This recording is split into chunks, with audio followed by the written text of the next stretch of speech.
Hello दोस्तों, आपने रानीखेत के 100 साल पुराने बंगले में रहने के अनुभव पर बने मेरे पिछले वीडियो को बहुत पसंद किया। उसके लिए आपका धन्यवाद। रानीखेत उत्तराखंड का खूबसूरत हिल स्टेशन है। अब रानीखेत की यात्रा पर बने इस नए वीडियो में देखिए कि रानीखेत में क्या क्या घूमा जा सकता है। इस वीडियो में आपको रानीखेत घूमने से जुड़ी कई जानकारियाँ मिलेंगी। ये है देवदार बंगलो, और देवदार से अगर आप घूमने जाना चाहते हैं तो यहाँ का जो फेमस झूला देवी टेम्पल है वो मुश्किल से 2 या 3 मिनट की वॉक पर है। बस सीधा रोड से जाके आपको लेफ़्ट साइड में जाना है और वहीं पे झूला देवी मंदिर है, तो आप बहुत आराम से देख सकते हैं। और ये पूरा जंगल का इलाका है तो खूब वॉक कर सकते हैं।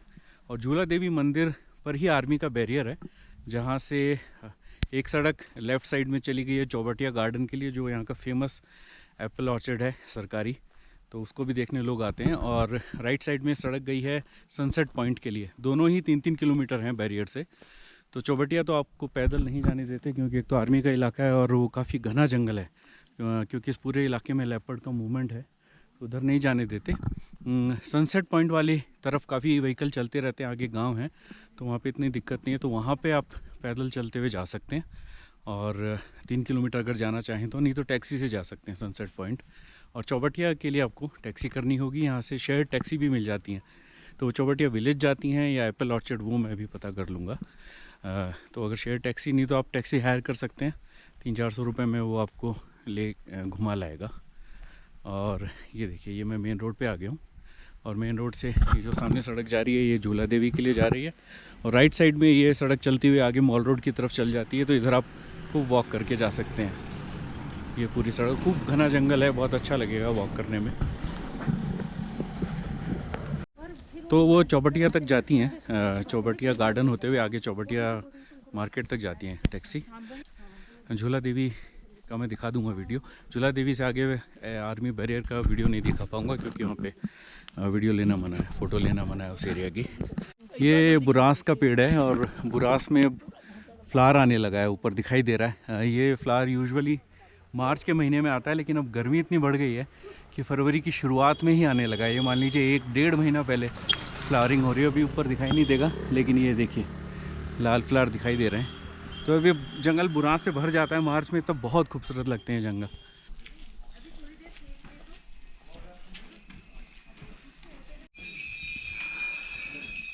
ये पहुंच गया झूला देवी मंदिर।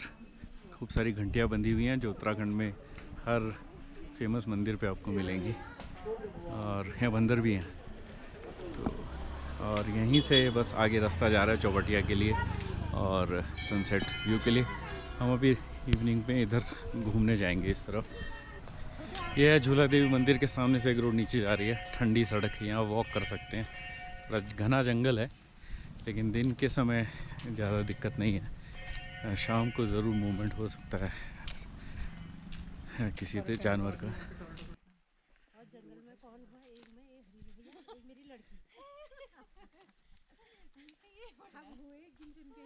ये पूरा जंगल है घना, और बिना दी बता रहे हैं कि यहाँ पे कई बार उन्होंने लेपर्ड देखा है, क्योंकि ये लकड़ी वगैरह लेने आते हैं इधर। तो ये सूखी लकड़ियाँ गिर जाती हैं पेड़ से, तो इधर उठाने के लिए चले जाते हैं। तो इसमें पूरे में लेपर्ड है इस इलाके में।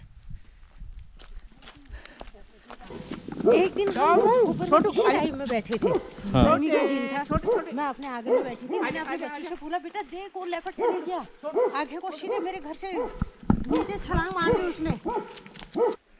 ये है लेपर्ड का रास्ता है। ऊपर देवदार है हमारा स्टे, और उसके पीछे से ये रास्ता है जहाँ ये रेगुलर देखते हैं उसको। हाँ। और ये इस पत्थर से होता हुआ निकल जाता है पीछे, नीचे गांव की तरफ जाता है। तो ये रेगुलर रूट है लेपर्ड का। रानीखेत पहुंचकर 2 दिन आराम करने के बाद मैंने सोचा कि थोड़ा घूम लिया जाए। रानीखेत का ज़्यादातर इलाका कैंटोनमेंट में आता है, मतलब यहाँ भारतीय सेना की छावनी है।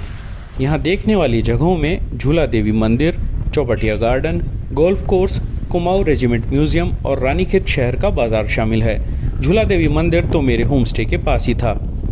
इन्हें टैक्सी से कुछ ही घंटों में देखा जा सकता है। मुझे कटारमल का सूर्य मंदिर भी देखना था, इसलिए उसे भी अपने प्लान में शामिल कर लिया। कटारमल सहित पूरे दिन के लिए टैक्सी ने मुझसे 3500 रुपये लिए, और मैं सबसे पहले चला कटारमल के लिए। यह मंदिर रानीखेत से करीब 60 किलोमीटर दूर है। मंदिर के लिए गांव के नीचे कार से उतरकर थोड़ी सी चढ़ाई करनी पड़ती है। चलने का रास्ता बढ़िया बना है। ये है कटारमल सन टेम्पल, जो अल्मोड़ा के भी पास है और रानीखेत के भी। तो रानीखेत से टैक्सी करके यहाँ आ सकते हैं। करीब 1 घंटे लगते हैं कटारमल तक पहुँचने में। बहुत पुराना मंदिर है, कत्यूरी राजाओं के टाइम का। Tourist rest house, Uttarakhand tourism, KMVN ने यहाँ पर भी एक रेस्ट हाउस खोला हुआ है सन टेम्पल के बिल्कुल पास में। ये है सामने सन टेम्पल।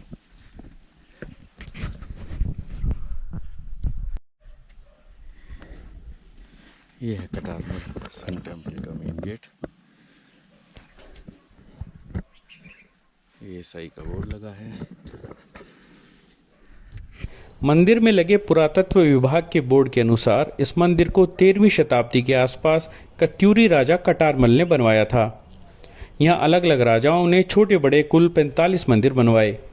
मुख्य मंदिर भगवान सूर्य को समर्पित है।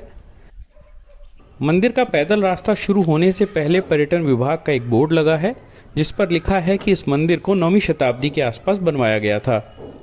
मंदिर का समय कुछ भी रहा हो, लेकिन अपने समय में ये मंदिर काफ़ी भव्य रहा होगा। पुरातत्व विभाग ने मंदिर के संरक्षण के लिए भी काफ़ी काम किया है। मंदिर के गर्भगृह का लकड़ी का बना नक्काशीदार मुख्य दरवाज़ा और भगवान सूर्य की मूर्ति दिल्ली के राष्ट्रीय संग्रहालय में रखी है।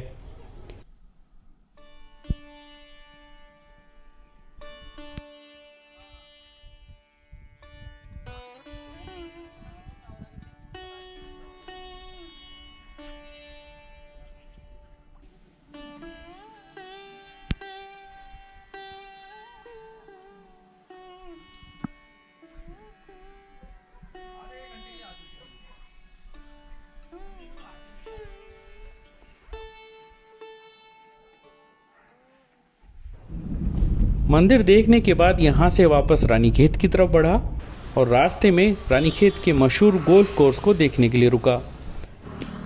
इस गोल्फ कोर्स में कई फिल्मों की शूटिंग भी हुई है। यह रानीखेत का फेमस गोल्फ कोर्स, और ये गोल्फ कोर्स आर्मी के अंडर में ही है और 11 बजे से 2 बजे तक ही खुलता है। तो आम लोगों के लिए ये 3 घंटे की एंट्री है यहाँ पे। तो अगर आप रानीखेत में हैं तो इस टाइम के बीच में अगर आएंगे तो गोल्फ कोर्स देख पाएंगे। अभी तो सर्दी का टाइम है तो घास हरी नहीं है, लेकिन अगर बारिश में के बाद आते हैं तो खूब हरा ये गोल्फ कोर्स नज़र आता है। खूबसूरत गोल्फ कोर्स है, बहुत फेमस है अपनी खूबसूरती के लिए।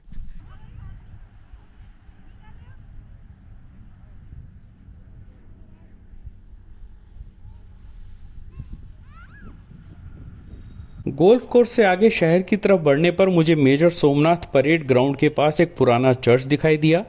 यह भी सेना के इलाके में ही है।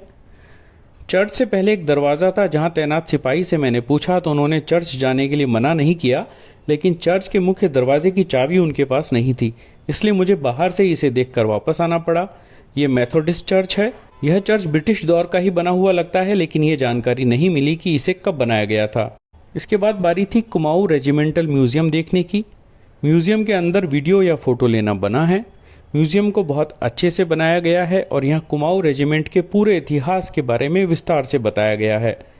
अगर सैन्य इतिहास में आपकी रुचि है तो यह आपको ज़रूर पसंद आएगा।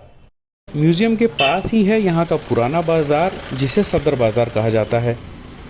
इस बाज़ार में आपको पहाड़ी बाज़ार की झलक दिखाई देगी।